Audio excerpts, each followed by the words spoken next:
Hello, beautifuls. How are you guys doing today? Hi, Fantastic. awesome. Right. Welcome to our show, everyone. Today we are going to be talking about Edgar Cayce, and he's one of the most documented and studied psychics of all time. He gave over 14,000 readings for individuals on a large variety of subjects, mostly on personal health issues. And he's considered the father of holistic health. And it covers the interconnectivity of the mind, body, and spirit. And today we're going to cover some of these highlights from his readings, especially on topics maintaining good health and healing. And today we have a special guest, Jim Fomenko, which is going to lead us in this discussion. So before I welcome Jim, I just want to say we're a group of psychics and spiritual meetings coming together to help everyone awaken, align with their higher selves and soul purpose while lifting up humanity. Welcome everybody. Welcome, Jim. It's so good to see you again. Hey, Brother All Jim. right. Thank you. Yeah. Well, thank you for having me back. This is kind of like a good practice and motivation is heading, I guess, in a newer direction. For me, it's Edgar Cayce is a really good start. That's how I got started on this long journey. It happened basically when I was back in the teenage years, and I had some like sinus problems, and like my nose would just leak like forever, and it was just very problematic. And I remember going to even as a child, I was going into a doctor's office and getting a prescription for stuff. And even at that age, and it must have been in the early teens, I looked at this prescription stuff and I'm like, no, I can't be going in this direction. So it just happened to be that my aunt happened to live in Virginia Beach, where Edgar Cayce's what they call Association for Research and Enlightenment happened to be present, told me about it, and said, you should check this out. So I checked it out. Some of the stuff that he talked about worked for me. And boy, it answered that and a lot of other questions. I was hooked. And so that's how I got my start. And so I figured I'd go through a little bit of history of the Edgar Cayce and then just talk about some of the things that he came about and go from there. But he lived back I guess he was born in 1877. So we're talking quite a while ago. And he had, he grew up as a Christian, kind of like a stout religious Christian, and had he was very much into the Bible, was reading the Bible on a regular basis, like once a year he wanted to read the Bible. And one day he's out in the maybe a forest or something, he's by a tree maybe and reading the book, and all of a sudden he had a lady apparition came by. He thought it was his mom coming to get him to do some chores, and wow. Then she started talking to him, and I'm like, well, that's not my mom. And it was, and as she was saying, your prayers have been answered. Tell me what you would like most of all so that I may give it to you. And, so I thought it was kind of strange, but he was very much into Jesus at the time and wanted to be more like the disciples. So he said, most of all, I would like to be helpful to others, and especially the children. So soon afterwards, the apparition, I guess, disappeared, and he went home, told his mom, and from there, nothing really happened for a while. Wait, how old was he when all that happened? A child. I'm thinking he was like 10, 11. It doesn't specify. Yeah. A lot of this information I get, and of course, when I grew up, this is all we had, so there was no internet. So all we did was get books. So that's all part of this book.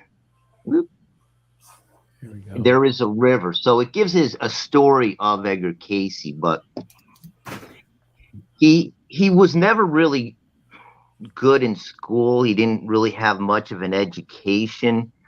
There was one instance where he was had an assignment for school and he just couldn't get it. And he came home because the teacher was upset and his dad was upset that he didn't do it. So he sat him down, went over the assignment. He couldn't get it. And dad was getting a little upset. I won't go into it, but it wasn't a pleasant experience. And he just kept going at it back and forth that whole night. And then he heard that same lady come through him and say, if you can just rest for a couple minutes, I can help you. So he told his dad, can I just take a break for a few minutes? So this is part of the story where he was able to sleep or put his head on the book. He must have done it for just several minutes because then his dad came back and says, let's get going. And he said, he answered the questions and he goes, Dad, you can ask me any question in the book. I know it. It's memorized. Wow. And so then dad was getting upset thinking he was just, busting it on him because, all of a sudden you couldn't do it. Now you can do the whole thing. So he actually absorbed the knowledge from sleeping on it? Well, and if those few minutes, apparently that's that's what's in the book and that's what he said. So that's pretty cool. That was kind of the beginning of like, there's something going on. So moving on many years later, he had a, he was a salesman and stuff, but he was developing some kind of a problem with his throat where it came to the point where he couldn't talk anymore with just above a whisper. So he went and to quit that and decided to do photography where he didn't have to communicate as much with people. And so one time a hypnotist came to town and did the show and then said he heard about Cayce and his being able to do some stuff, and he says, for $200 I'll come and try to get rid of your hoarseness and give a suggestion. Well, he tried, didn't quite work. He was able to get him into a trance. He was able to, and when he went to sleep or went into that trance, when he, in that unconscious state, when he was talking, he was able to speak normally. Wow. But as soon as he left the state and came back to the conscious state, he couldn't do it again. It was a whisper. So another hypnotist came in, couldn't quite do it. And he said, well, maybe he had to leave. But then he says, maybe if you have the patient indicate what's going on, because this particular hypnotist said he's seen this before over in France or something. Maybe this will work for Edgar Cayce, So they had a local hypnotist that came in and gave it one more shot. And even Cayce at this point in time saying, I don't know if this is worth doing. But they tried it again and gave the suggestion, let the patient do it. So Cayce came in and I'll read something what he said here.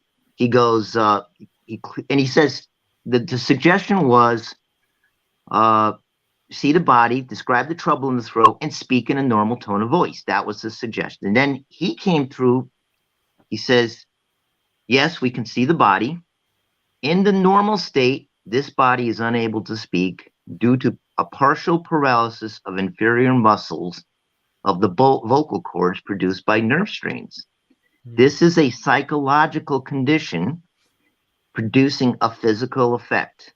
This may be removed by increasing the circulation to the affected parts by suggestion while in the unconscious condition. So that was the reading for himself in a normal voice. So they gave the suggestion, and then then what happened, I guess they were saying, is that the throat and the chest area turned from pink to rose red to violent red. They said violent red. Yeah. And it took like 20 minutes, and then it cleared away. And then he came back again and says, it's all right now. The condition is removed. Oh my God. And then they woke him up, or said it's time to wake up. And he woke up and he goes, hello. And then he's like, oh my gosh, it's good. I'm healed. So Wow. I guess I would say that was kind of maybe the defining moment. Who knows if those circumstances were put in play so he would go in that direction, like we talk about all the time. Yeah.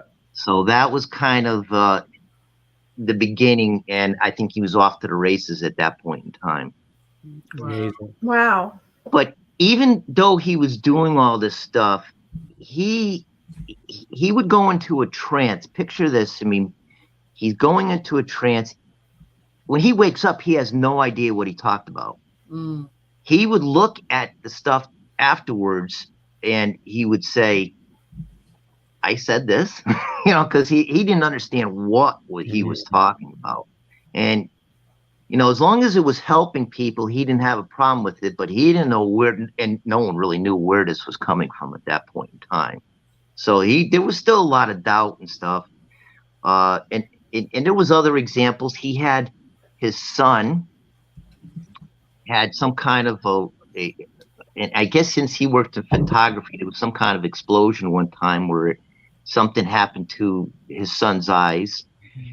Like Hugh and Casey, and he actually ran the ARE sometime later, where to the point where the doctors were ready to remove the eye because they thought it was gone, damaged. And he did a reading for his son and said that the healing poultices that were on the eye were working, but to add tannic acid to it.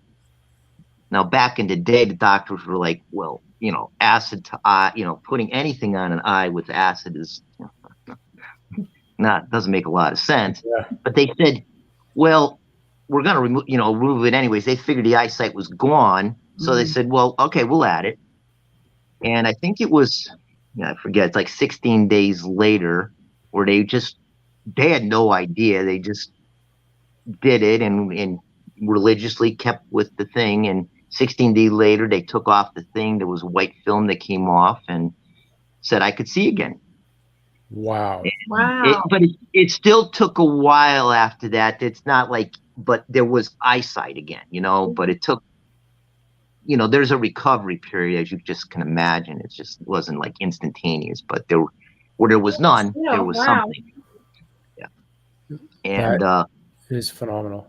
And then there was another one for himself where years later, he wasn't always in the best of health. He had an appendicitis, and the doctors took x-rays and said, well, based on the x-rays, you don't have to have it surgically removed right now. There's some time. But he kept getting worse, and he went in reading, did it for himself, and they said, you need surgery.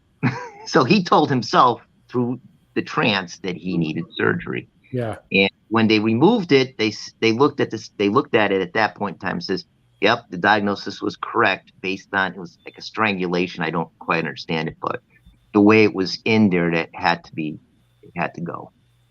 So it was,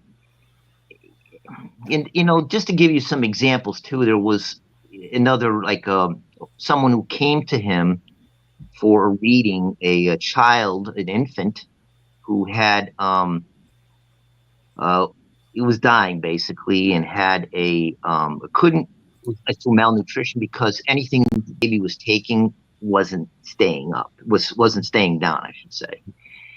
And he did a reading and said, bananas, feed the infant nothing but bananas. Now, back in the day, bananas are hard to digest for kids. It was not the thing to do. It was toxic to infants, basically. Interesting. I never knew that.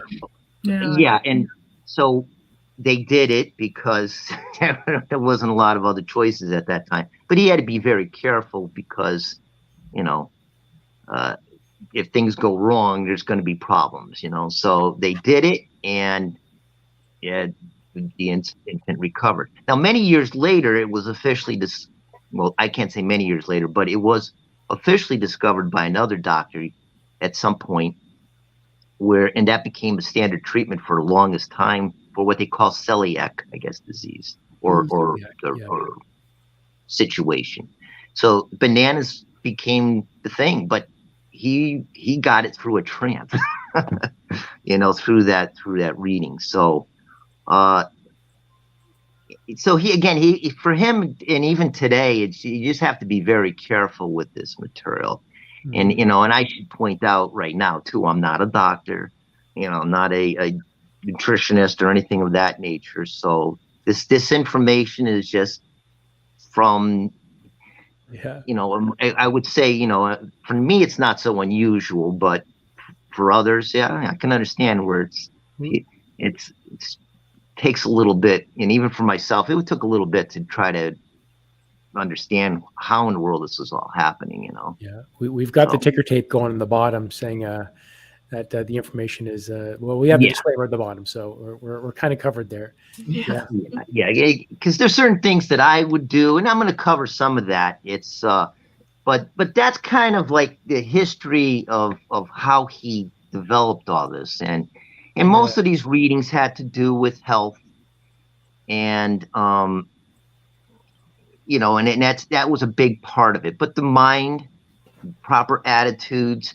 karmic situations, subluxations or parts that would be adjusted by a chiropractor, the spinal manipulations, all those came into play in a lot of his readings.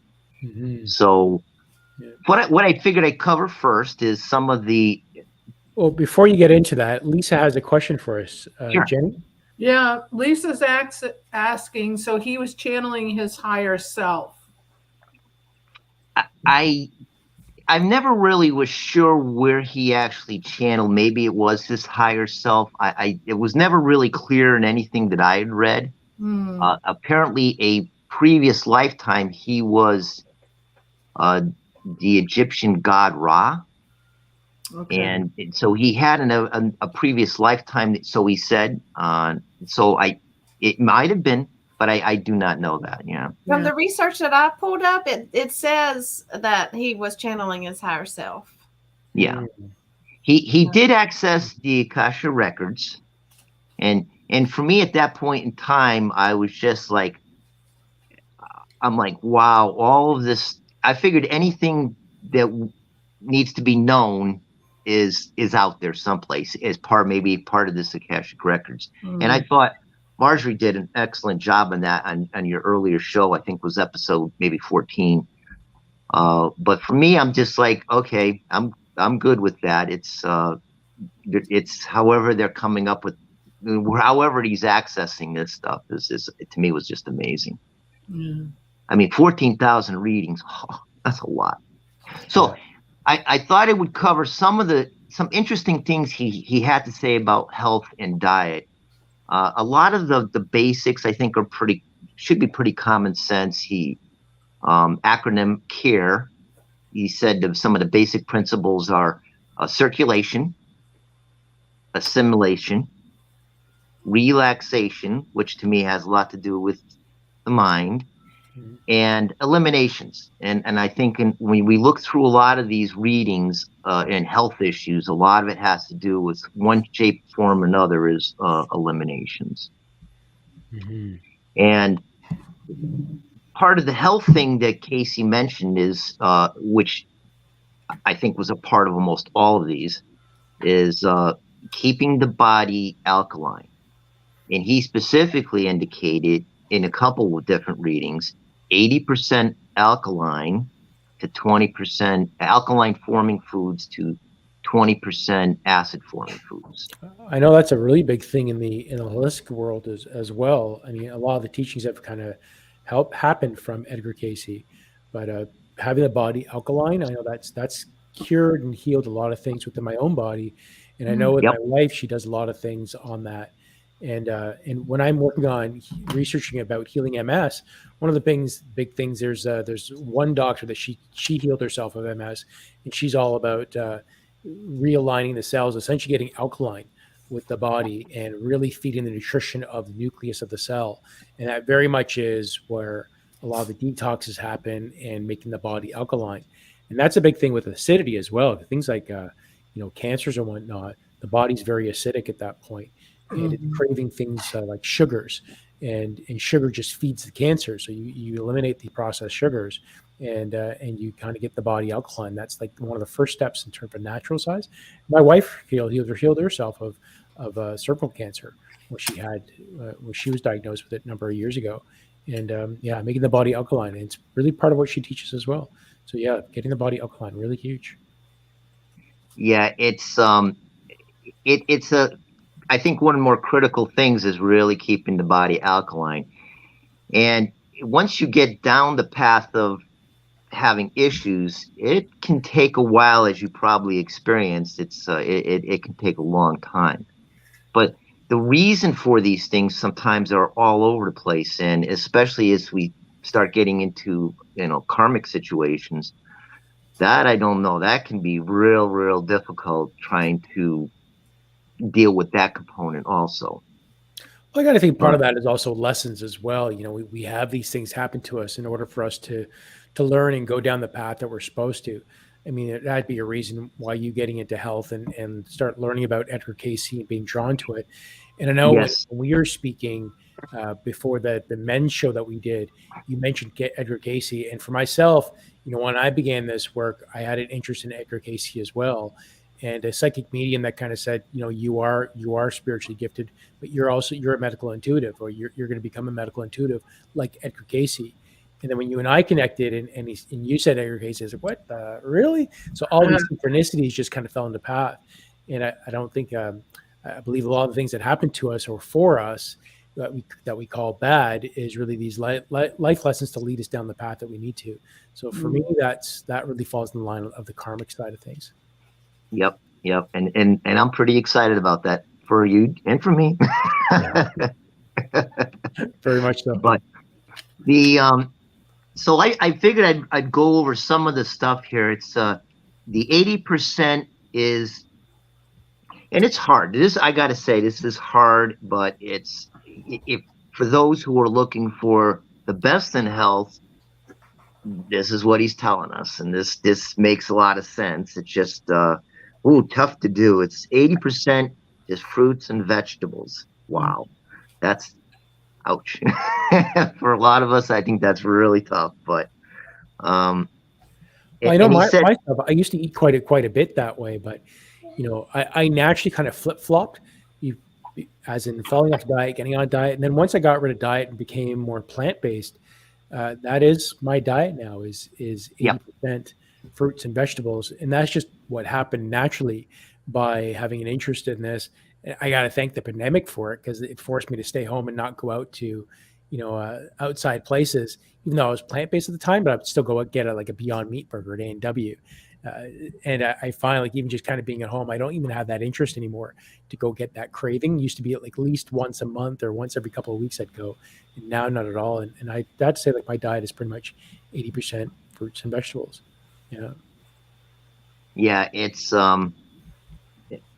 it's just it's challenging. The 20% of the acid forming foods, this is what he had on it, is fish, fowl, lamb. So no pork. The beef, very little beef. Bread has whole wheat, pumpernickel, rye, crackers, coffee or tea without milk or cream. So that was pretty much the acid forming part of it. And then there's, there's a whole bunch of things just not to avoid these foods, like fried foods. Mm-hmm. And these are things that we've also heard from other sources. It's not just here. Pork, processed foods, alcohol, pickled foods, hydrogenated saturated oil, fat, all preservatives, carbonated beverages, sugar-coated cereals, refined products, white flour, so forth, candy, cake, pastry, pie, all those good things that we love. Those are foods to avoid. And then there's a group of foods in between where you can have them a little bit during the week. It's 3 times a week, he would say. Whole grains, rice, nuts, other than almonds. Almonds are really good for us, which I'll talk about in a moment. Ice cream, frozen yogurt, soup, white potato skin, dried beans, and dairy like buttermilk, yogurt, and soft cheeses like cottage ricotta. Those are things you get 3 times a week. So that was kind of in between. And they do have this at ARE, this like a food chart that kind of spells this all out. Oops, there we go. So you can kind of get an idea of kind of reminder of what you need to do on a daily basis for it. But there's certain fruits that you don't want to, that are not necessarily alkaline, and that includes large prunes, plums, and cranberries. So, and for vegetables, rhubarb was not a good one. That's acid forming. So there's other ones too. Some other thoughts here, like food combinations. Yeah. Before we get into that, we have a question from Tina. She's asking why pickled foods to avoid in sugar.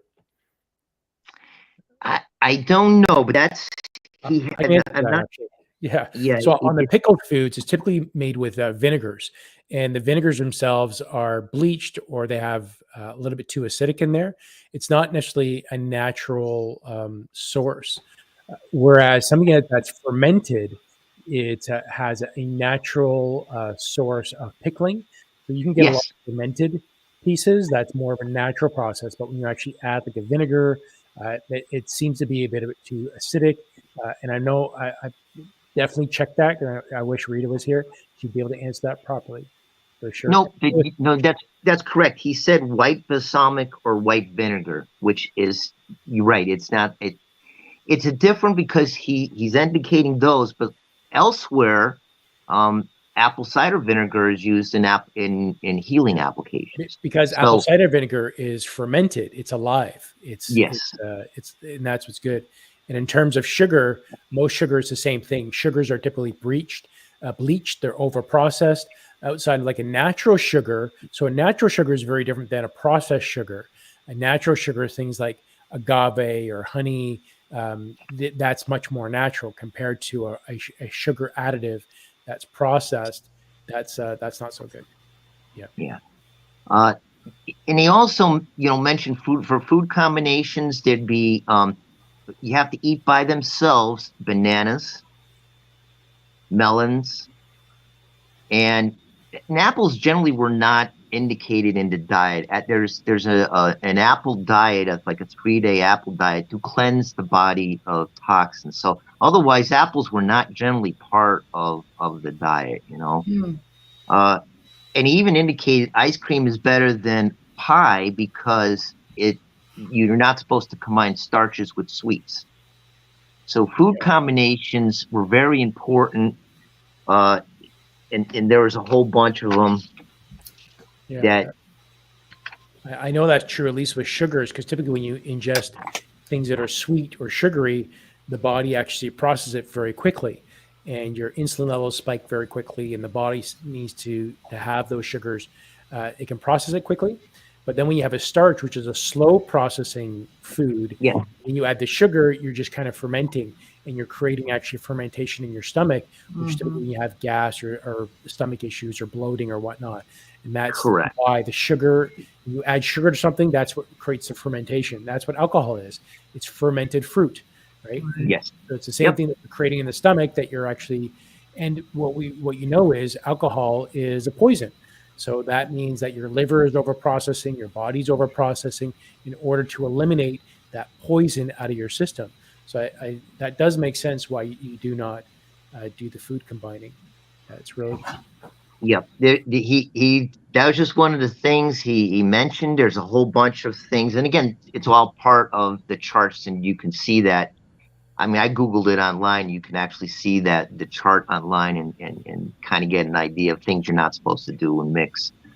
But it's interesting also when you mention alcohol. Alcohol wasn't necessarily for him not to do it at all. It's just you need to.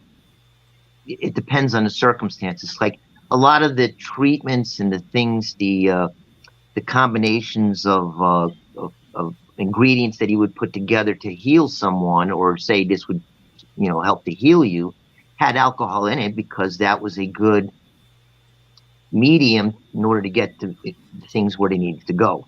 Yeah, I know they use that quite a bit in homeopathics, where Yep. they take an alcohol and combine it out multiple times. But there also is, for those that are alcoholics, they can't do that. It's not in line with them. So there is also other mediums that you can transport the homeopathics that are not alcohol based. But I know Yes. that. But Yep. there's also, we're talking about different amounts. So when we're talking about the alcohol Yes, that they're talking about in that's transport, correct. we're talking about a few drops. We're not talking about having a bottle of wine and saying, "Oh, well, I'm transporting medicine in my body." They're talking about a few drops and very different. So there's a very different in terms of the amount. Exactly. And he actually mentioned like a red wine combined with brown bread was actually bodybuilding, Right. but you take it before meals. And it's only like 2 to 2.5 ounces of the red wine. And back in the day when they had red wine, it didn't have preservatives like sulfates in it. So, Right.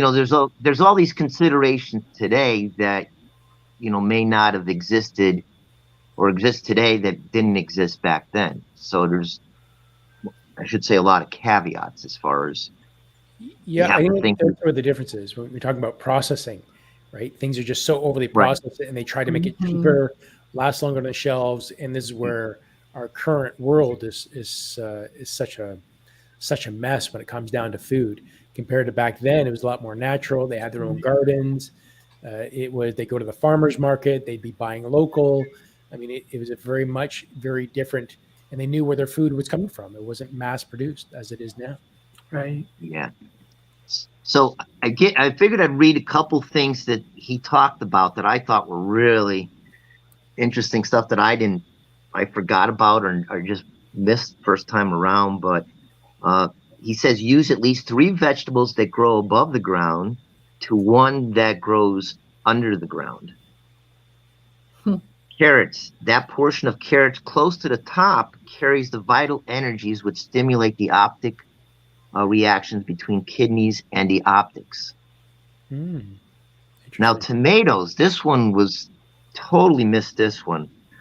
Of all the vegetables, tomatoes carry most of the vitamins in a well-balanced and assimilable manner suitable for activities in the systems. Yet, if these tomatoes are not cared for properly, they may become very destructive to a physical organism. That is, if they ripen after being pulled or if there is contamination with other influences or substances. So, Interesting. Years ago, we used to take, before the frost, we used to take the green tomatoes off and let them ripen. I Yeah. never knew about that. Yeah, and there's a big difference when you're talking about high vibrational foods, anything that's ripening on the vine, and that's kind of, even people have used it as marketing, ripened on the vine, and it's so good, right? And we know that it's true. You feel it in your heart that something ripened off the vine is going to have a lot more flavor and taste rather than being picked and then transported across the states or wherever it's transported from, right? Yeah. And he actually mentioned about locally grown foods being much better for us than anything that's shipped in. It's closer to us vibrationally. And of course, when I was listening to this all back then, I'm like, I don't understand what this vibrational thing is, but now I'm like, oh, I get it now. But and again, it's just I should point out, to others that back then it's just the amount of detail that Cayce came up with in these readings, where he was, he'd go into this trance, being able to see an individual's body, be able to see what was wrong with them, the symptoms they were experiencing, and then come up with a treatment plan. And the details on this were just outstanding. It's just so amazing that in that many readings, I'm like, it's more than coincidental. So I was kind of, and if you're not there, it's just a matter, if you're interested, read more about it, because it's just phenomenal. And Well, again, he had. Go ahead. I think it's interesting about the timing of that as well, because around his timing was when the industrialism was coming into play, Mhm. and the whole bit about processing, mass manufacturing was coming out. So it sounds like information that really was an early warning sign of Yeah. what we needed to hear, um, to know that no, maybe that's not the right way. Like, should really be sustaining ourselves. I mean, we sustain ourselves for such a long time with these natural foods, and then when we get to processing, that's when diseases really started to spike in our world, right? Yeah. He had one here for lettuce.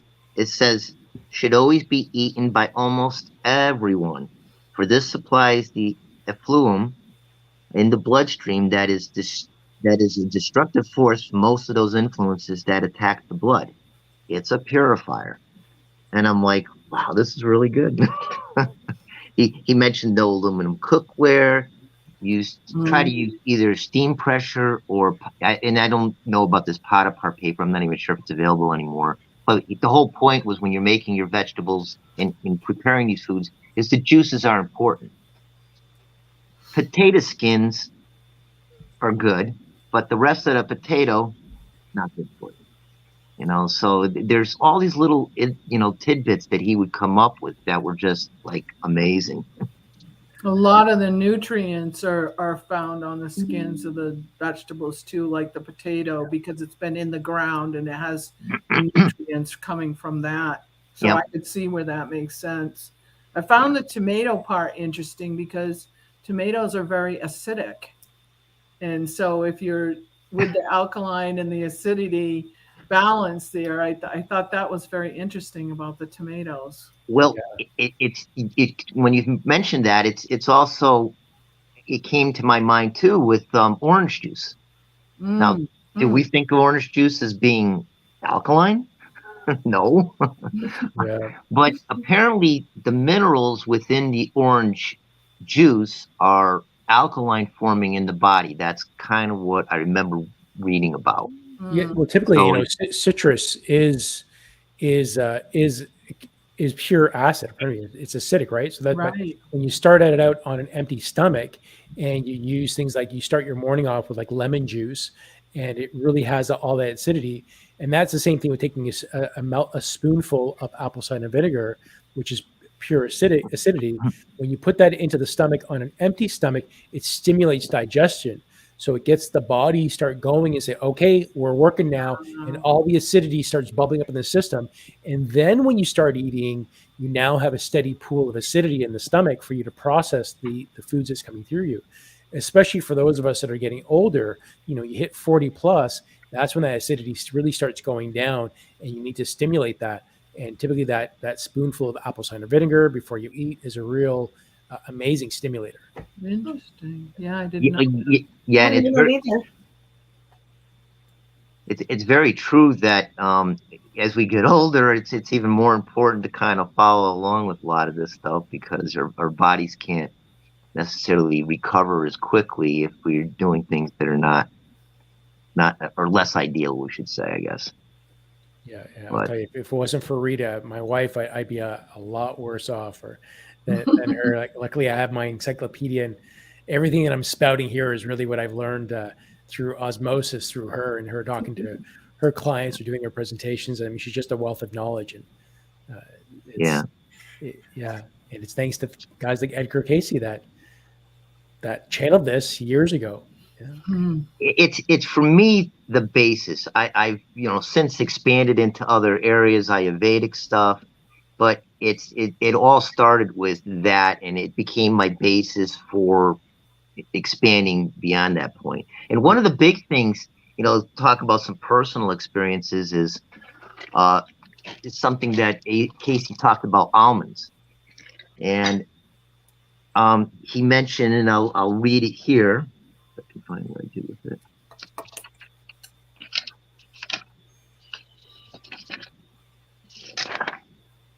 So he says, and just as a person who eats 2 or 3 almonds a day need never fear cancer, those who take a peanut oil rub each week need never fear arthritis. Well, the big thing for me was the almonds, and I have done that for mucho years. 3 almonds a day I take. Wow. Isn't And it? and I was always curious too what it was about the almonds. And he mentioned in his readings that it's it's one of the better. It's an alkaline forming nut.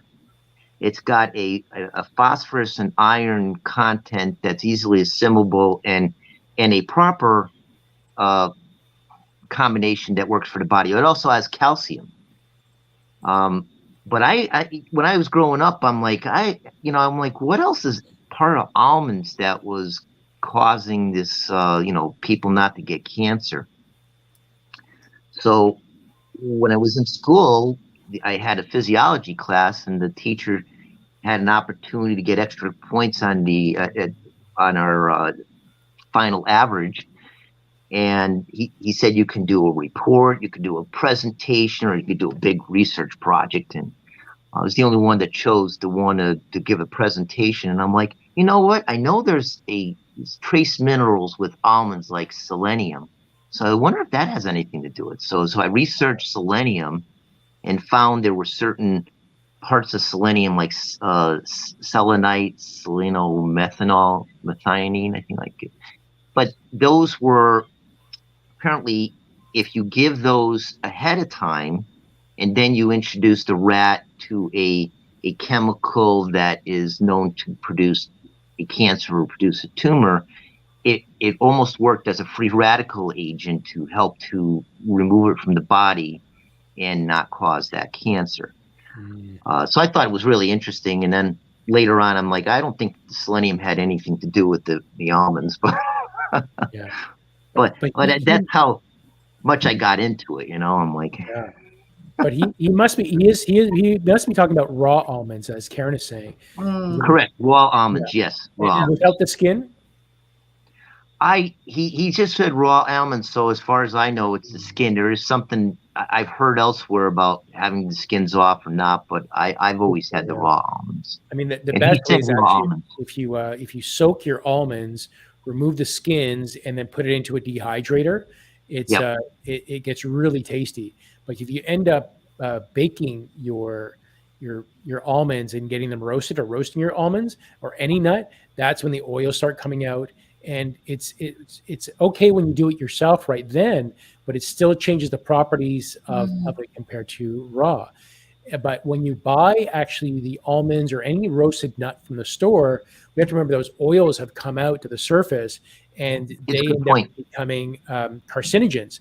They end up becoming like toxic to you. So buying the nuts from the store, it's always better to buy it raw and then roast it yourself at home. There's a lot better property to it. Yeah. And it's another good point you bring up too, is especially nowadays, is to think any food that's coming in, vegetables and fruits, is make sure they're washed, because back in the day, I don't think they had as much of the chemicals treatments on it. And today there's a lot of that. And he even back then he mentioned about organic, and I think there's a consideration there too. There is, and there even like going back to the washed part, the chemicals that they use now, a lot of them have been banned in Europe, but they're still used in North America. And a lot of those chemicals, they've been conditioned so that the rain cannot even wash them away. So even when you wash your vegetables, you can't. It's not even just about washing your vegetables.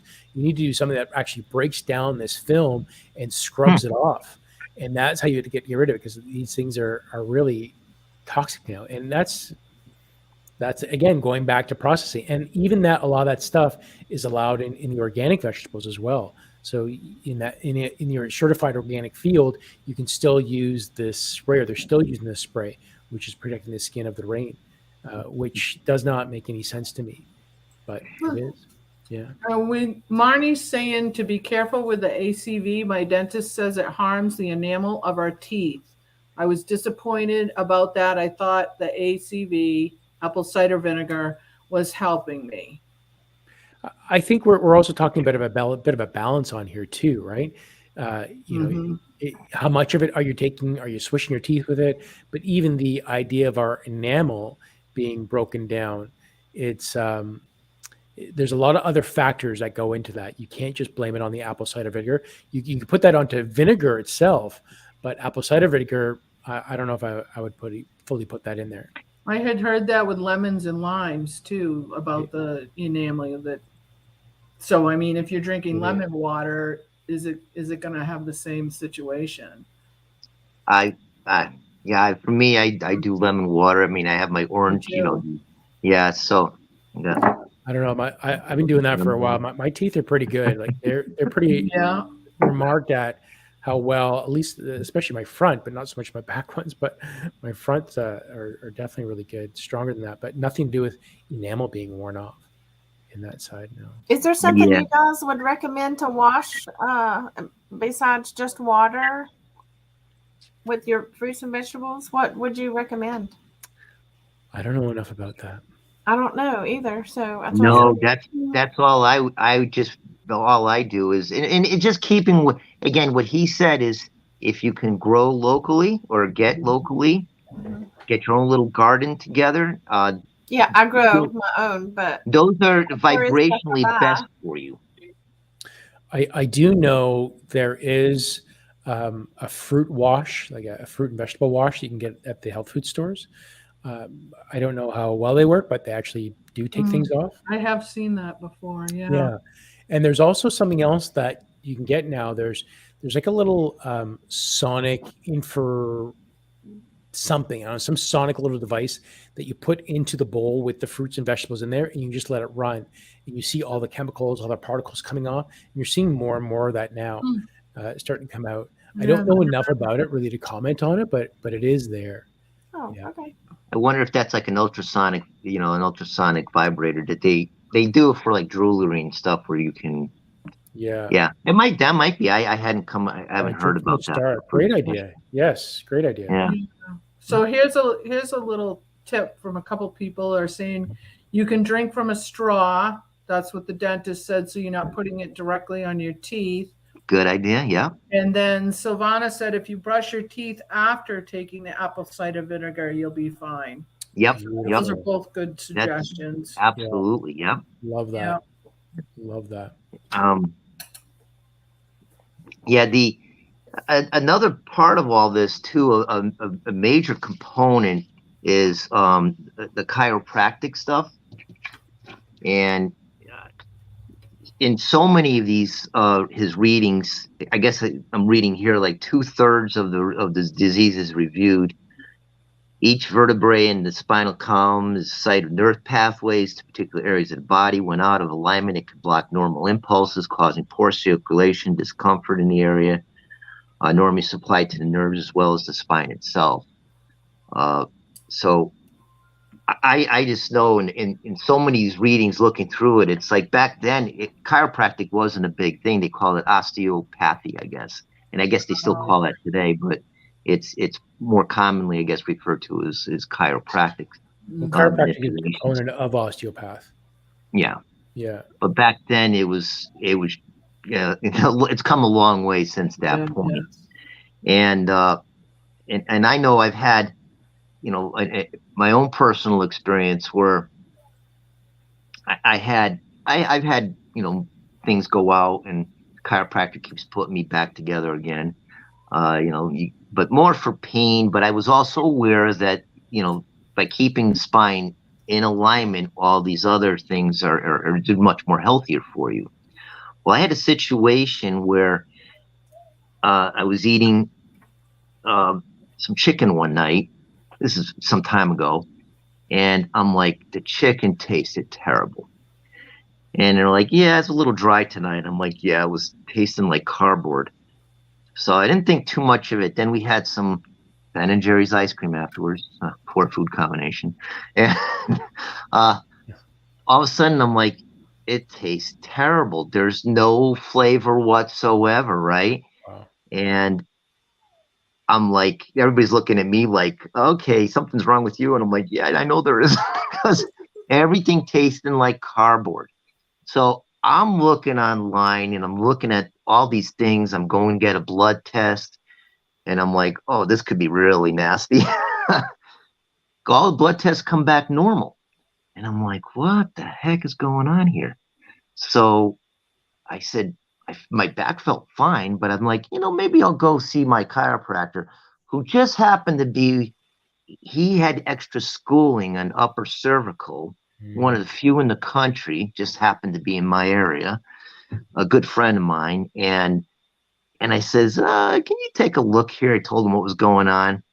And he does a special procedure where you actually put your neck on, almost on the floor, and he does this really fine thing on the back of your neck, and he makes his little thing, and he says, I got it.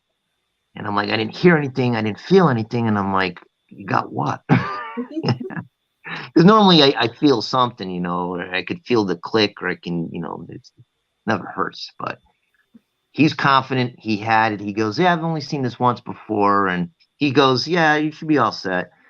And I'm like, this has been 2 weeks that I'm losing weight because now I don't feel like eating anything, and sure enough, 24 hours later, salt comes back. 3 days later, sugar comes back. And I'm like, Wow. all right, well, but I wouldn't have thought of it necessarily, thinking chiropractic stuff, if I hadn't gone and seen all this stuff ahead of time.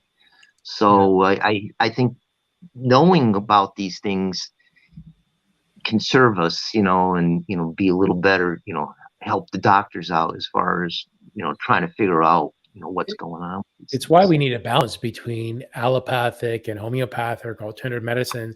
Because really the alternative medicines that we're calling alternative are the ancient medicines. They've been around for such a long time, even before a lot of the what we call Western medicine now, that everything's fixed with a pill or surgery. If it doesn't work, cut it out. That's not necessarily the best solution, right? When you need to, maybe it's just imbalance that you need to figure out. And I know that what you're describing there with the taste buds is something common in craniosacral as well, which is all about the brain or the skull, the sutures, little forms of the connections of the skull goes out of whack and put pressure on the brain or just shift things as well. And that is goes hand in hand with the spinal column. Craniosacral is really good too. Yeah. It's so again, keeping the spine healthy is more than just when you feel it's out. It's you can have something just out a little bit that you feel fine, other than you got some dietary thing or something, other illness elsewhere could be affected by that. But by and large, a lot of these things had to do with proper eliminations and making sure that waste products are moving out of the system, because if they start backing up or you got other issues going on there, you get some really nasty, potentially nasty illnesses that can come from that. Mm-hmm. Yeah, good spine health for sure. Yeah, as a person with degenerative disc disease, I know all about it. Yeah, chiropractic is something that I've been involved with since my 20s. Started doing that, and it's funny that you're bringing that up today, because I needed to make an appointment. I'm overdue, so I usually do monthly maintenance. That's I think it's important for everyone, really. And a lot of these things are simple too. I mean, if you've got issues going on, to me anyways, is look at some of the simple things and say, well, go see the chiropractor and see if there's anything going on there first. I mean, that's pretty simple. At least I think it that way. Well, and they've come a long way from even when I was going in the 20s to the adjustments that they do nowadays is very different. There's definitely been an involvement, evolution, I should say, in the way that they do the appointments now and the adjustments. So I know a lot of people are afraid of them because all they think of is they're going to go in there and crack their back, and that's not what it's about. My chiropractor doesn't work in that way. However, there are some that do. So, it's good to ask other people too about their chiropractors. Yep. Yeah. Yep. Typically when you have the 5-minute in and out, It's they just get you in, quick little adjustment, not really connecting with you. That's when I find you got to be worried. If somebody's going to be connecting with you at that level, because it is an energetic connection, that they need to spend more time with you. Don't just throw you on a table, crack you, walk out the door. Right. You know, Right. that's to me that's a processing mill, and that's not what it's about. Yeah. And I know a lot of them are taught that at the chiropractic colleges to get them in, get them out. But there's a lot that don't operate that way, that want to actually connect and work with you. And there are really good chiropractors out there that know this stuff, and they just they're connected with you energetically. Yeah, Especially that when you are intuitive. Reiki, right? Yeah, that intuitive. Yep, and the Reiki, and yep. It's funny you mentioned that too, because my chiropractor, I always felt that way, and I asked him one day, and he's connected. You know, he's got a spiritual connection going on, because he just approached things differently, and not only that he has a good touch and feel for things, but he's also, you know, that component too. Yeah, absolutely. So he's looking at it in a more holistic approach, and he's super popular. I mean, it's just word of mouth. I mean, he's probably got one of the biggest practices, you know, in the country. You know, it's all, he doesn't have to do advertising because people do it for him, and he's just got a passion for it, you know, and having the connection. Wow, you know. But it's a big consideration, and again, Cayce, it talks about it over and over again in so many of these readings. So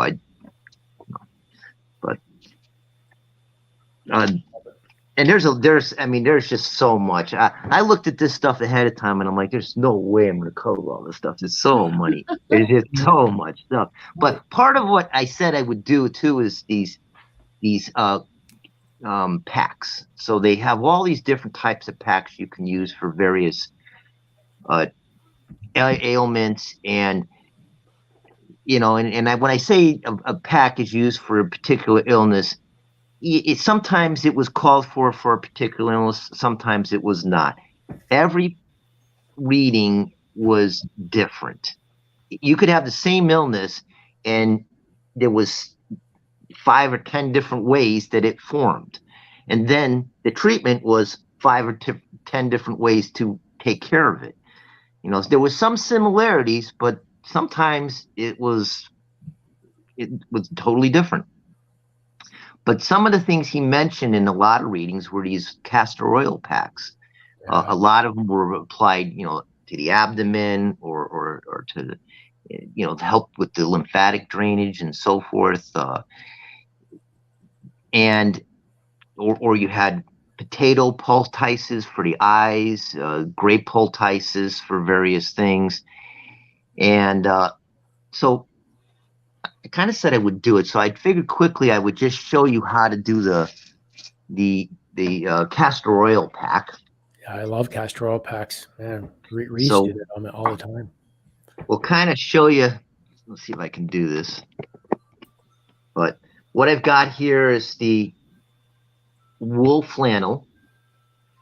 And what you want to do with the wool flannel is, I got a big piece today. I'm not going to actually put castor oil on it, but you want to fold it 2 or 3 or 4 times. I don't know if you can see that, but it's like folded over like 4 different times.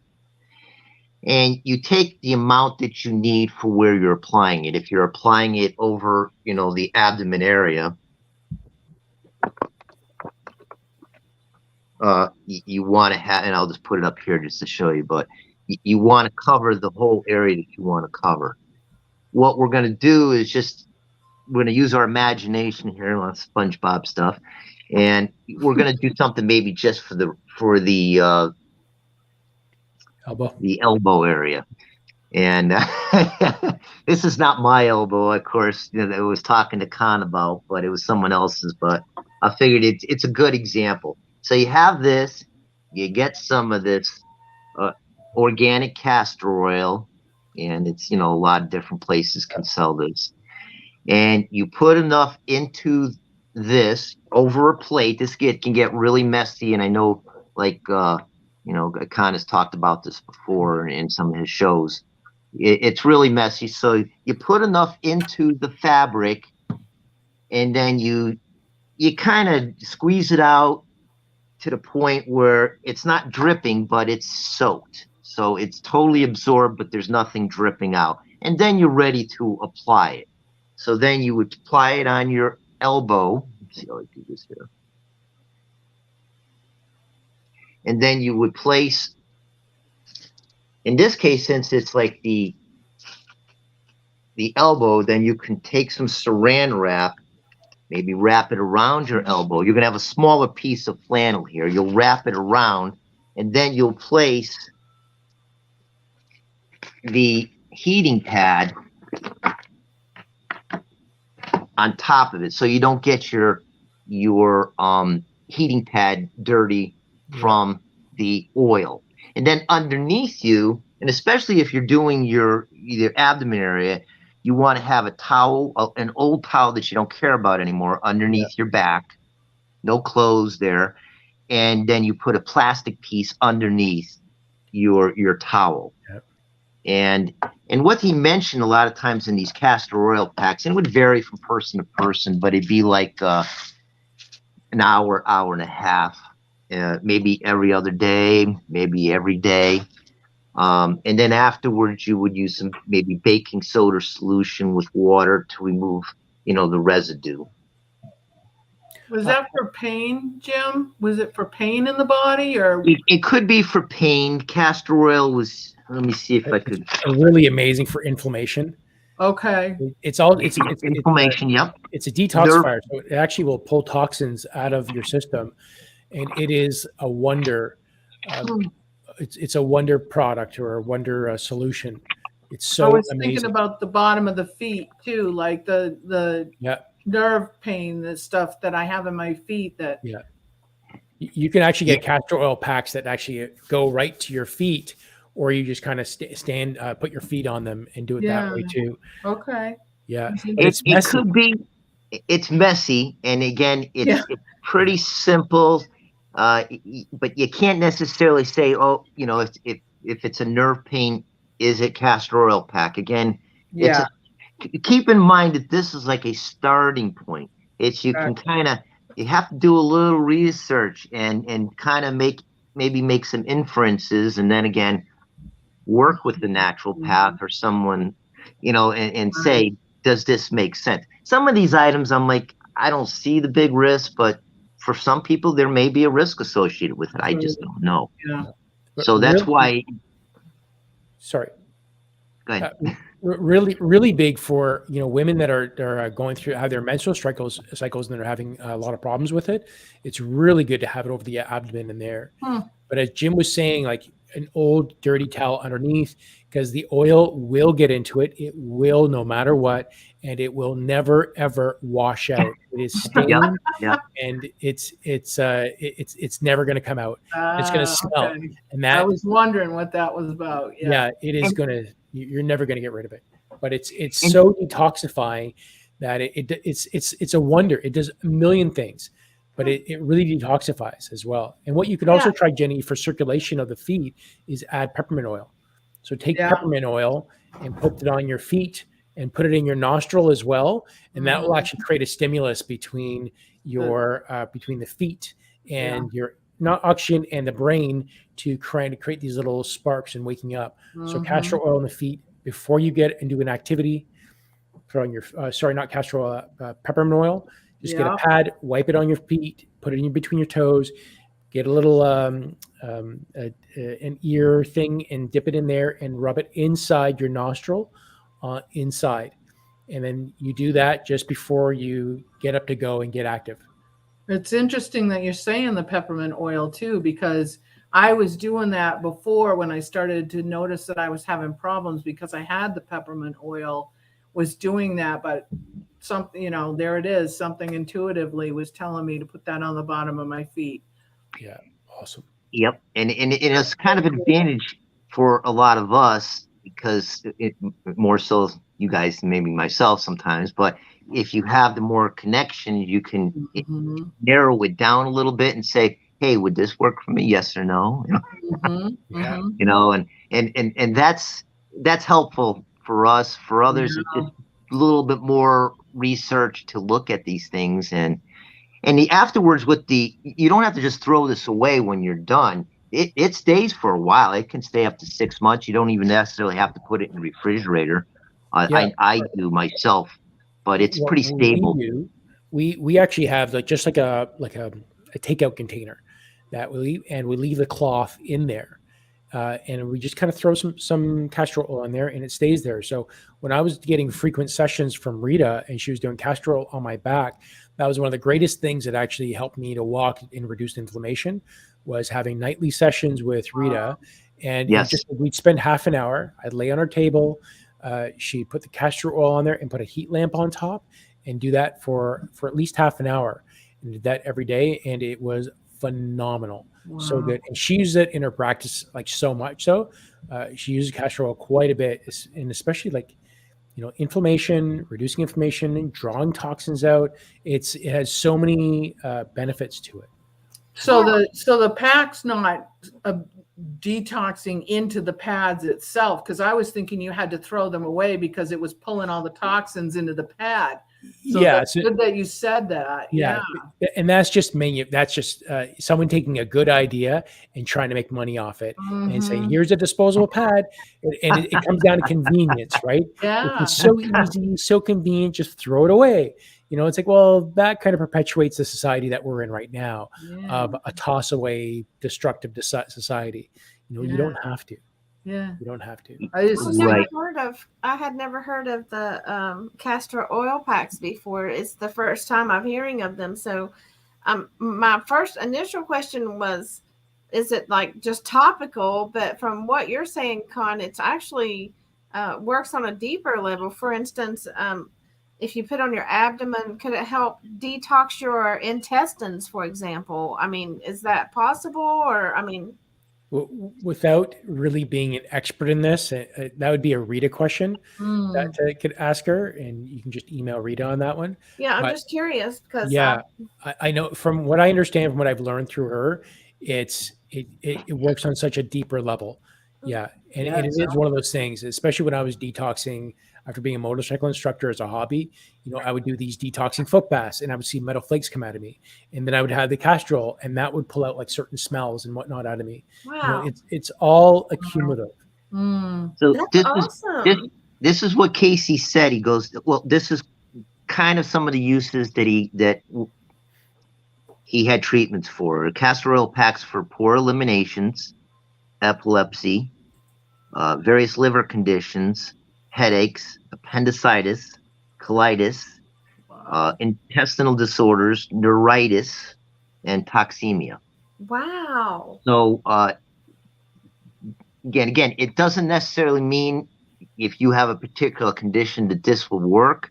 Sometimes I remember even reading where I think Cayce would say, well, before you do this, make sure you get your diet together, because it could be detrimental if you don't do A before B. Yeah. So, there's just more work to be done with this. And then you get into castor oil packs, and Con knows, I guess would know this too, is that it's a little bit of a workout. It's not like taking a pill, it's a little bit more involved. So you really have to be focused on it and do it. Cayce had a good friend where he said they're telling him he needs surgery, and Cayce had a reading for him and says, "Yep, you need surgery."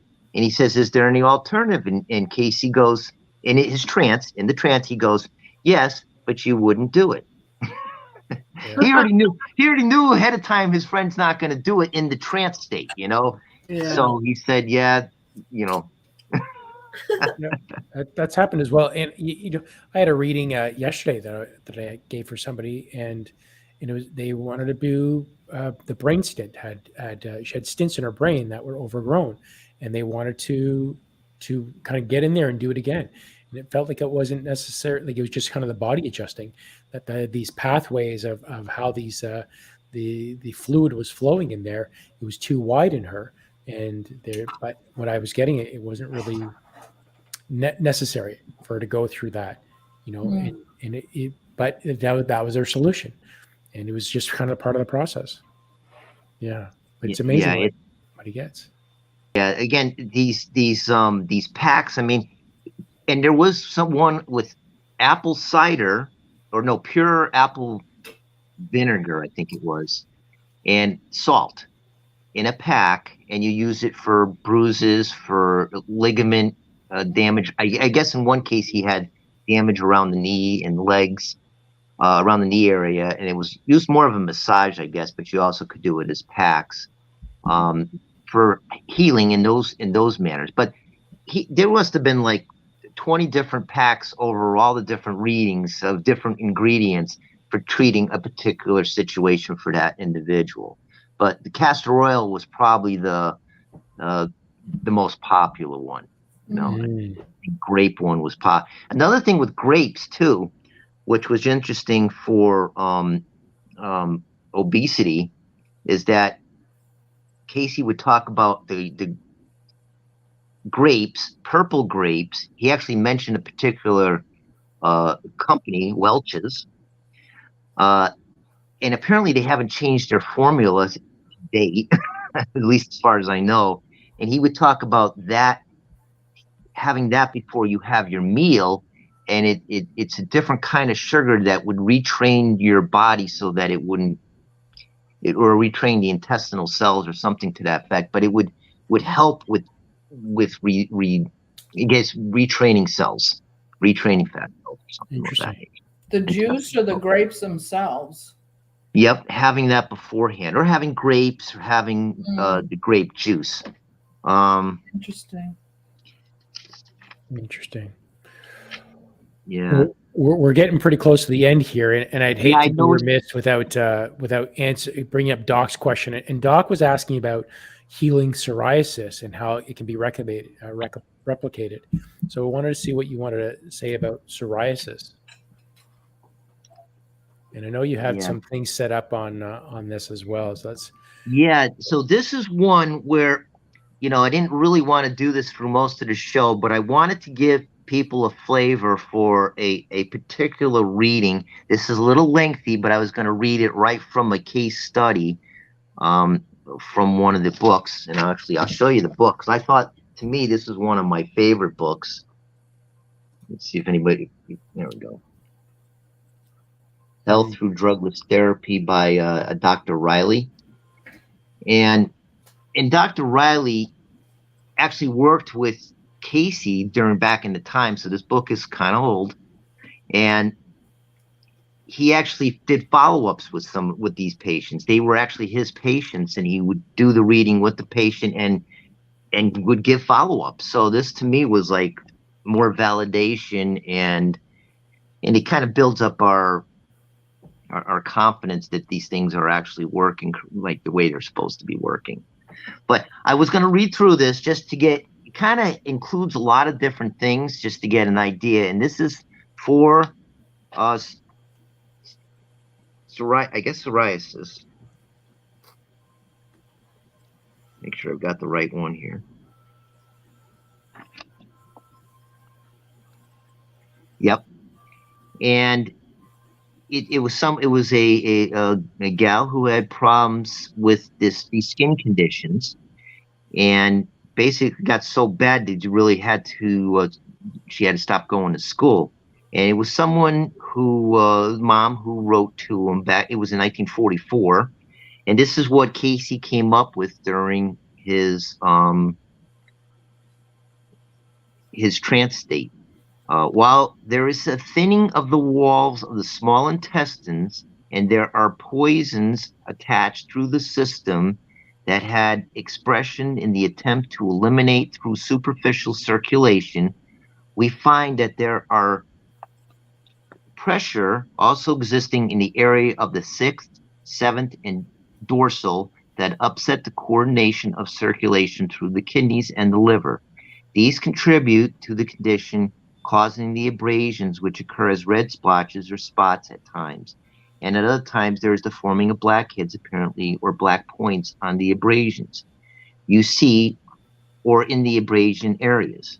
Then in making applications for corrections, here we would first, through osteopathic adjustments, correct these subluxations upon the right side at the 6th and 7th dorsal, and then coordinate the 3rd cervical, the 9th dorsal, and through the lumbar with such corrections. There should only be required about 12 adjustments if properly made, coordinating the muscular forces in areas where the sympathetic and cerebrospinal systems coordinate in the greater measure. We have these twice each week for the first 6 treatments. The others may be spread out longer. After the first 6 adjustments, he lists the compounds, which I'm not going to get into, but he sulfur, Rochelle cells, cream of tartar. Mix these thoroughly. Take a teaspoon every morning. Then begin yellow saffron tea, then American saffron tea with a pinch of American saffron. Drink elm water. Pinch of I'm kind of paraphrasing here. Eliminate fat, sweets, pastries from the diet. Do have a greater deal of fruits and vegetables. And again, it's just the level of detail for this particular patient, but it gives us some ideas of what may be going on that's causing it. And in this case, it looked like eliminations.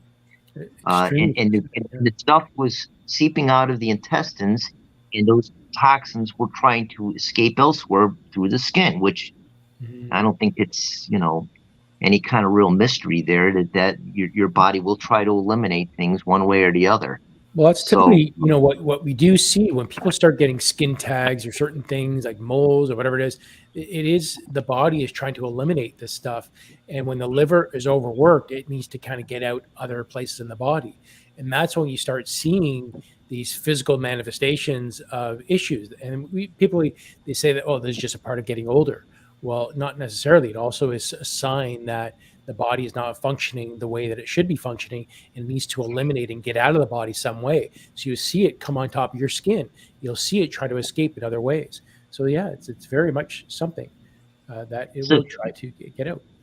You mentioned skin tags too, and moles and warts. So there is something else, and I'm going to try that this summertime. I haven't got to it yet, but you can make a solution of castor oil, apparently, and baking soda. And combine those together, put it on a skin tag, put a bandage overnight, and do that several nights, and it should take care of these things. So I had a lipoma, which is just kind of like a big bubble that was forming on the back of my neck here, and just underneath the collar line.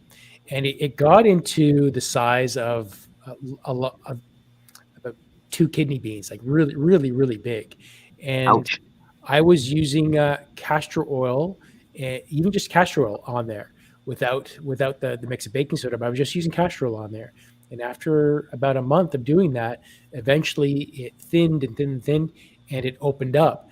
And then the stuff that was coming out of it was the most disgusting thing I've ever come across in my entire life.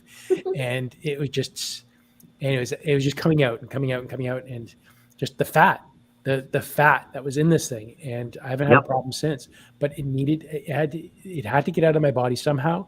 And this is before I was getting really healthy, but it came out as a lipoma in my skin. And but notice too, it's patience and persistence. It took you a little while to do all that. And, it took a while. You have to just remember that if these conditions have existed for a while, it could take a while. Cayce had another friend who wrote the book, There Is a River, and he had serious arthritis, and Cayce gave him a reading and said very involved things he needed to do, and it was going to take like 7 years over a very long period. And he goes, just not working with my lifestyle, and he pursued some other things that didn't work out very well. And well, that's where the Western medicine becomes so attractive. When you have what we're called modern medicine, that it's very attractive because it's the quick fix. And that's what we expect everything to be now, because we've been conditioned to take the quick fix. And although it might not be beneficial for us in the long term, it doesn't solve the problem, but it solves maybe the symptoms that are happening in an immediate sense. But it's not a long-term solution. It's a patch. Right. And in case, unless you get to what's causing it, it's like, the patch, well, Something else is going to show up. Yeah, exactly. Yep. That's why you hear about people that are just in the hospital, like a constant revolving door. They're Yep. in for one thing, out, and then in for something else, and out, and in and out, in and out. It's continual. Yeah. Whew. Lots of good info. Again, and Cayce mentioned a lot has to do with proper attitude too. And I, just to finish up a couple items, he said, even with eating, he goes, don't eat food when you're nervous, when you're angry. It's just don't do it. You've got to be in a proper frame of mind, and mind is the builder. Things that you guys talk about all the time. Everything he mentions the same thing. It is mind is it's a big part of this. Attitude is a big part of it. Yeah. If you're angry at your neighbor, he says you'll have certain kinds of conditions in the body. Yeah. He brought that up in readings. Yeah. So they're all interconnected. Yeah, I mean, you look at fast food. Fast food, you go through a drive-through, you're eating as you're rushing from one appointment to another, and that is, you're not giving the body time to digest and slow down in order to process the food in your stomach. So we're in such a rush. But again, there's our society that's created, you have to be in a rush. Everything's 9 to 5. You have so much time for lunch. It's been created upon this, all for the sake of making money. And now we're seeing the health problems that go along with it, that the world has forced ourselves. So all of us complain and say, I need to slow down. I need to slow down. Next thing you know, we've got a pandemic and the world is forced to stop and slow down. And boy, was that a benefit for all of us to stop and slow down. It was. Right? But again, we created it. As humans, this isn't God. We created this whole event, our lifestyle, the problems that we have. Like, we created everything. We have no one to blame but ourselves in part of this. Yeah, absolutely. Yeah. We got some questions here from the past that would be good to ask. I'm going to start with Robinette had one. She's asking if the cloth has to be cotton flannel. In Cayce's reading, it was wool and cotton. It could be actually cotton flannel.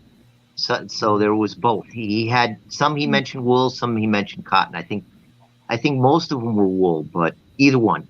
I've seen both of them mentioned. We've also used cheesecloth, but that could just be bastardizing the real method that should be done. So I would say stick with what Edgar Cayce was just shared to us through Jim.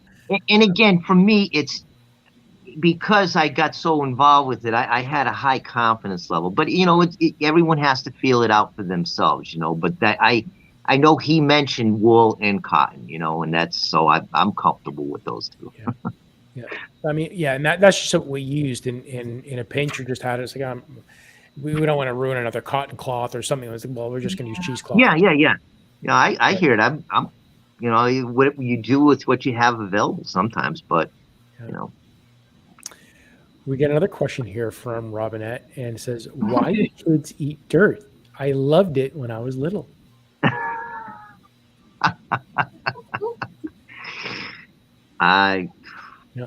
So I have nothing on that. So the reason why kids eat dirt, remember that our bodies are animal bodies. And when the body needs something, it goes gets it. When your dog needs to throw up or needs some sort of digestion, it goes out and eats grass. Same thing with a cat, or it'll source out catnip. The animal body knows. And as an animal body, as a child, is eating dirt and rocks in order to get the minerals that it needs. So there's a deficiency in the body, and typically it's mineral based. So it's going to eat dirt or whatever it can find, and that's what happens, right? And sometimes you see it on Guinness or Dr. Phil, but that really is what's happening. It's the body knows it needs. So when I was making mud pies, I was looking for grounding when I was a kid, playing in the mud and the puddles and all of that. I already knew at that point. Nice. Yeah. I love that. Well, I got to say, Jim, this is such a treat to kind of have you come forward and share just a wealth of knowledge. And I know we're just skimming the surface like usual, But we'd love to have you back again in the future. Oh, to me, this really was kind of exciting because again, it's kind of motivating me to get, and it got me to reread a lot of stuff too. But again, I look at it and there's so much stuff, and I'm like, yeah, there's no way I was going to get through all this. It's just so much material that he covered. But yeah, I again appreciate you guys having me on. This is wonderful. Thank you. Awesome. You've Yeah, got it's a been a blessing. serious- Yeah, I had never heard of him before, so that's awesome. Something new to learn. Yeah, beautiful, beautiful. Yeah. So this is our second last show. So next week is our last show before is our season finale. So that ends our season 2, and we're going to have our summer break for next week. And before we go, let's just go around the panel. You guys got anything going on? Anything with you, Jim, that you want to share? What's going to be happening with you? Like, I know you're transitioning right now, but what's happening next for you, buddy? Yeah, I haven't done any videos other than this right now, but I'm hopefully this summer we'll start getting some videos out. I did just set up yesterday, with the help of the kids, an Instagram account. So it's going to be called Exploring Non-Physical. So that's where, like right now, I'll put my postings and so forth in that spot. Beautiful. Send me that link after. I'll update the description in the guest section, and we'll update our descriptions on there. And at least I can do that on my channel since it's streaming here, and we'll ask everyone else to do it afterwards as well. That's beautiful. Yeah. We'll get that from you. Awesome, Jim.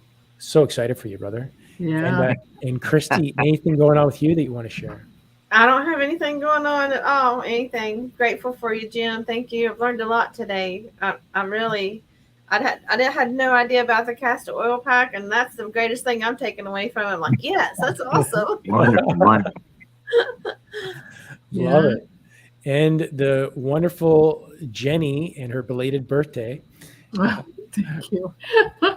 Happy B-Day. Yeah, that was so cool. The best part of that was being with my spiritual soul family. So, I'm planning on this afternoon. I'm going to try to hold myself to it, getting a video up on my YouTube channel. I'm going to first post the remote healing that we did last week. I'm going to have that on there for people who weren't able to attend last week. And then hopefully get another new meditation up on there. And that's my plan for before next week. We'll just say before next week. How's that? Yeah, that's fair. Time goes by so fast. You're like, Oh my wait, time gosh. to show again? There is no time. It's crazy. Yeah. Thank you, Jim. Oh, thanks again, guys. Yeah. Great. How about you, Con? Well, I think Rachel is going to have her practice session tomorrow on her channel on her Facebook group, if anyone wants to join there. For myself, I won't be making tomorrow's practice. I have another event tomorrow, but I will be doing another Channeling Eric session on Friday at 12 noon Eastern, and that will be happening. And I'm very close to completing my syllabus for my healing journey and getting the introduction all done. So that's going to be happening very shortly too. And thankfully that we are closing, going into summer break with Divine Soul Awakening here with our season finale next week. That will have a few months to kind of get the actual recording and work done in completing that. And I'm just kind of working with the syllabus right now and getting close to that. But that will be this Friday. I'm also about to release just a little Con's favorites from last reading from a couple of weeks ago, which is which one of the questions that came up was, my boyfriend ghosted me. Like, where is he going to be coming from? Like, where is he going to come back? So I've got a really good reading that came through from Channeling Eric. So I'll be posting that now when we close this out. So that'll be happening. Nice. And that'll be going out on my Instagram and YouTube channel as well. So that'll be happening soon. Yeah, that's it. And so next week, is it Rita is going to be here next week? Yeah. So next Wednesday is our season finale. Rita Mustafa is coming back. And from the work that we learned from using pendulums, she's going to show us how to use the pendulums to test our pets. to find it, especially when there's issues or problems with the pets and the doctors just can't find anything. This is the alternative way that she just heals so many animals and pets. And typically it's from digestion, food, and what they're eating, what's going in their body is affecting them. But she's going to show us how to do that next week. Can we send her pictures of our dogs? Or like I have one of my dogs particularly has this terrible skin condition that I've been fighting for a year. I've tried everything, and he just yesterday he went and dug it raw, was bleeding again. I've got the salve I've been putting on it, and that keeps it from like hurting him so much. But can we send a picture? Or? Yep, definitely. So Christy, Jenny, and Rachel are going to send us pictures of your animals. Everyone else, just kind of have it handy, have your pendulum ready. I am going to get Rita to give me a couple of charts that we'll post in the description that people can download and use these charts for the pendulum practice. So make sure you're practicing with your pendulums, and we're gonna do this. When you do have your pictures of the pet, make sure it's something that you can see their eyes or face, something preferably even their whole body that you can see it. But have them look at the camera as best as possible as you send that in, and then we'll work off those pictures. Awesome. Yeah. Super excited. We got lots of people saying thanks here for you, Jimmy. Yeah. Thank you. A lot of beautiful, lots of thanks. Like really, this was beautiful. Such a treat to have you here, Jim. Thank you again for being a part of this. And with that, we'll see you guys all next week. Bye. Love you all. Have a good day. Bye.